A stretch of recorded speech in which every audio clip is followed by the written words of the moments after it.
Fala, galera. Ó, na última aula a gente terminou falando de lipídios, né? Então a gente falou que o lipídio tem a função energética, de energia, os glicerídeos têm função estrutural, né? Falamos do fosfolipídio, que forma as membranas plasmáticas, colesterol, membrana plasmática, colesterol, que forma hormônios sexuais, enfim. Agora a gente vai seguir para a proteína. Talvez seja dessa parte aí aquela que precisa um pouco mais de atenção. Por quê? Porque além da gente falar de proteínas, a gente precisa também falar de enzimas, tá? As enzimas que são tipos de proteínas especiais aí pra gente. Então, a primeira coisa que se fala de proteína, que você não pode esquecer, é que proteína é um conjunto de aminoácidos.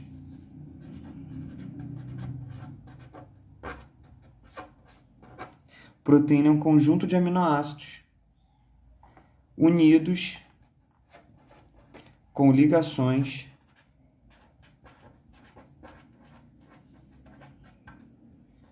peptídicas.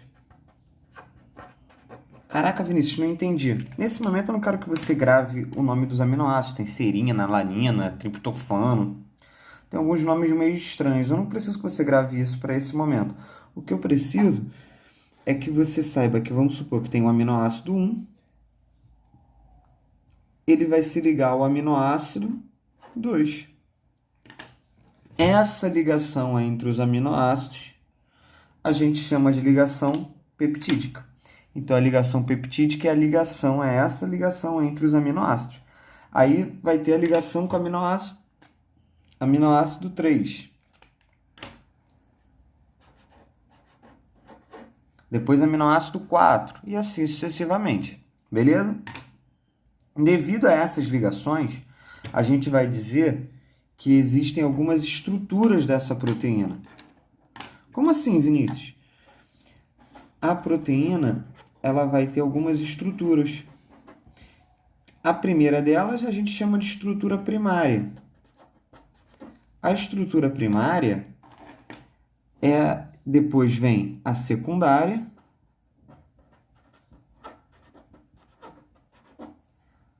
depois terciária e algumas, nem todas, né? Mas alguns tipos podem ter até a estrutura quaternária. Vinícius, o que é isso? É simples, a estrutura primária nada mais é do que essa sequência linear dos aminoácidos. Qual é o aminoácido que veio primeiro, qual que veio segundo, qual que veio para o terceiro, e assim sucessivamente. Essa estrutura primária, ela também é chamada de peptídeo, ou ou cadeia peptídica, dá na mesma. Peptídeo ou cadeia peptídea. Peptídica, é só essa sequência linear. Qual aminoácido que vem primeiro? Aminoácido 1? Ah, não, é o aminoácido 2. Ah, não, é o aminoácido 3 que vem primeiro. E qual é a ordem que acontece? Ah, primeiro vai vir uma metionina, depois vai vir uma alanina, depois vai vir uma serina. Cada proteína vai ter uma sequência diferente, beleza? De aminoácidos. Isso é estrutura primária. Depois da estrutura primária, ela, devido às forças químicas que estão envolvidas aqui nessa estrutura, ela começa a se enrolar. Quando ela começa a se enrolar, estrutura secundária. Quando ela já está completamente enrolada numa estrutura já em 3D, em 3 dimensões, terciária. A união de duas ou mais estruturas terciárias, a gente diz que é a estrutura quaternária. Tranquilo? E aí, quais são os alimentos que são ricos em proteína? Quais são os alimentos que apresentam muitas proteínas? Tá? Dos alimentos que apresentam muitas proteínas, a gente se destaca a carne, frango, ovo, tá? E destaque aqui, ó, leguminosas. As leguminosas também possuem muitas proteínas. Ah, Vinícius, leguminosa é legume? Não, legume e leguminosa são coisas diferentes. Leguminosas são os vegetais que têm a sua semente naquele formato de vagem. Ou seja, as sementes são seriadas, uma atrás da outra, né? Cobertas lá, envolvidas pelas folhas primordiais lá, né? Então, o que acontece? As leguminosas, como exemplo, a gente tem o feijão, o amendoim. No Brasil, a soja, né, ganha destaque, né? Mas a gente tem o feijão, amendoim, soja, tudo isso é leguminosa, tá? Por que que as leguminosas são ricas em proteínas? Aí tem a ver com a matéria que a gente vai ver lá na frente, que é o ciclo biogeoquímico do nitrogênio. As leguminosas elas têm bactérias em suas raízes que elas pegam gás de nitrogênio e disponibilizam nutrientes para elas. Beleza?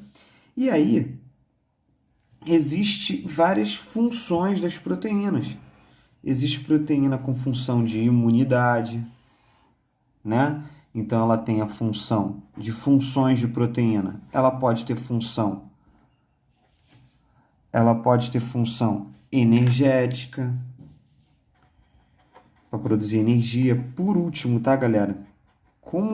Ela vai ter grande função estrutural, ou seja, formar muitas estruturas do nosso corpo, a proteína, não é interessante ficar utilizando ela para produzir energia direto, tá? Porque é como se você estivesse queimando os móveis da sua casa para acender uma fogueira.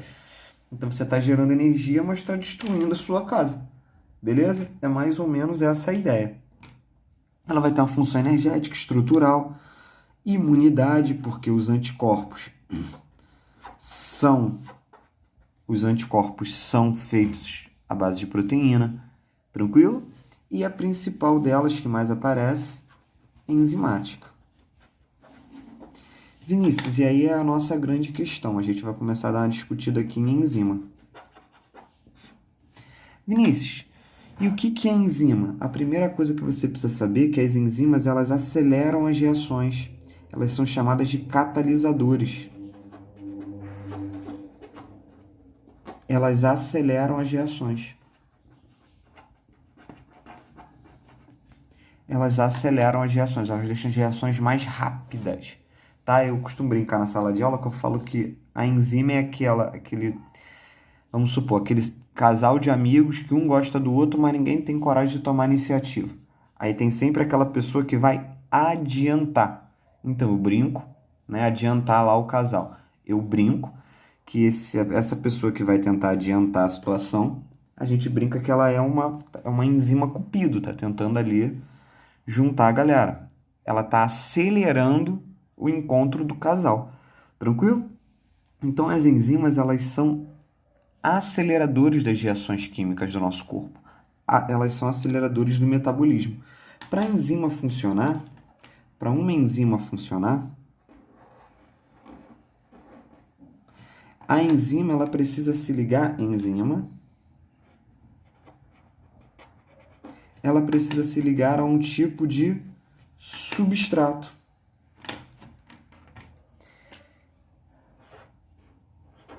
O substrato tem que se ligar nesse sítio ativo aqui da enzima para ela poder atuar. Tranquilo? Ah, Vinícius, eu não sei o que é o substrato. Ah, gente, muito fácil. Vamos supor, a enzima que tem lá na boca, né? A amilase salivar. Ela quebra o amido em produtos menores, como maltose, por exemplo, né? Então, o substrato é o amido. A enzima é a amilase salivar. No final, a enzima se mantém, desculpa aí porque está apertadinho, porque o espaço está apertado aqui para mim. A enzima se mantém e você não tem mais o substrato, você tem o produto. Então, no final, a gente continua tendo a enzima, mas agora a gente tem o produto e não mais o substrato. Ou seja, a enzima ela não se desgasta no processo, você continua com ela depois do processo e você tem o produto. Nesse meu caso, essa minha enzima ela rompeu essa ligação aqui. Tranquilo? Ah, Vinícius, só tem enzima para romper ligação? Não, gente, tem enzimas para mais coisas. Tá? E tem enzima para juntar, tem enzima para fazer transportes, tem enzima para todas as reações do nosso corpo. O nosso corpo só funciona devido às enzimas, que são tipos de proteína. Tá? Algumas propriedades interessantes da enzima que a gente precisa ficar atento, tá? Que a gente precisa ficar atento primeiro, ela é específica. Ela é específica, ela só funciona para um tipo de substrato. Então, a enzima que digere, por exemplo, amido, ela não consegue digerir gordura, ela não consegue digerir lipídio, tá bom? Segundo, ela não se desgasta no processo.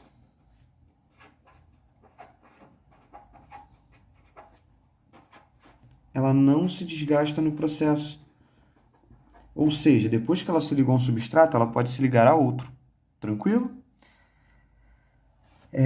E as enzimas, elas têm uma característica que elas diminuem a energia de ativação. Todo processo precisa de uma energia inicial para ativar. Quando a gente tem as enzimas, essa energia ela é menor, ela diminui a energia de ativação. Quais são os fatores ambientais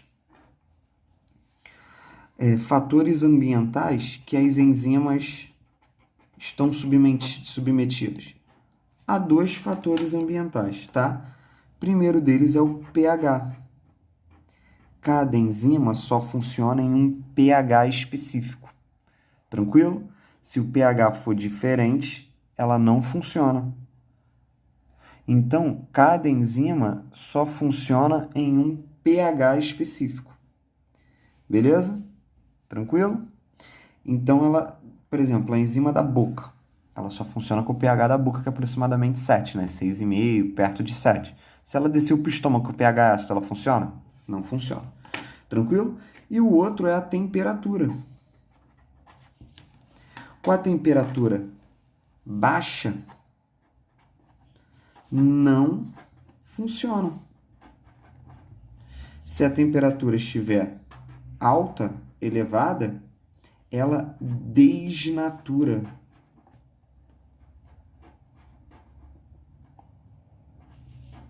Desnaturação. O que é a desnaturação? A enzima ela desmancha, ela destrói a sua estrutura lá terciária, quaternária, para voltar lá para a primária. Ou quem sabe, se a desnaturação for muito agressiva, ela pode até romper essas ligações. E aí já era. Ela não volta a ficar normal nunca mais. Tranquilo? Para finalizar, as enzimas, sempre aparece um gráficozinho de velocidade da enzima, o Vzinho de velocidade, tá? E aí, esse gráficozinho de velocidade, ele pode ser para o substrato ou enzima. Pode ser um gráfico tanto para substrato para enzima. Estou fazendo um gráfico só para a gente poder acelerar. Então, o que você precisa entender? Quanto maior for a concentração de substrato, ou quanto maior a concentração de enzimas, quanto mais enzimas eu tiver, significa que a minha velocidade vai ser cada vez maior, até um limite. Tranquilo?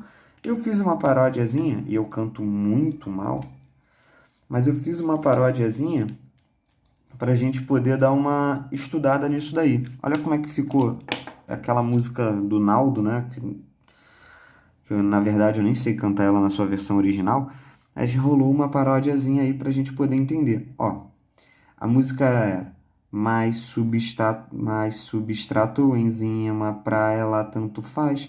Acelera a reação e o produto eu quero mais. Aí vem, segunda parte.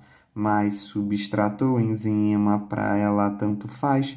Aumenta a velocidade e o produto eu quero mais. Produto eu quero mais. Aí vem a parte. 1, 2, 3, 4. Para fazer produto junto enzima e substrato. Aí a parte que eu mais gosto, tá, gente? A enzima, a enzima, a enzima, a enzima. Enzima, enzima, enzima, enzima, a enzima, a enzima. Já deu para entender, beleza? Aí vem a segunda parte. Eu não tô de brincadeira, a enzima é específica para valer. Diminui a energia para a reação acontecer. Depois de fazer produto, continue, vai que vai. Depende do pH, o trabalho que ela faz. Com a temperatura baixa, a enzima não funciona, não. Com a temperatura alta, sofre desnaturação. Sofre desnaturação. Vou tentar botar essa música aí. Vou pedir para uma pessoa que canta melhor do que eu gravar, para ver se a gente consegue botar para vocês bonitinho aí no canal. Beleza? Valeu, galera. Tamo junto.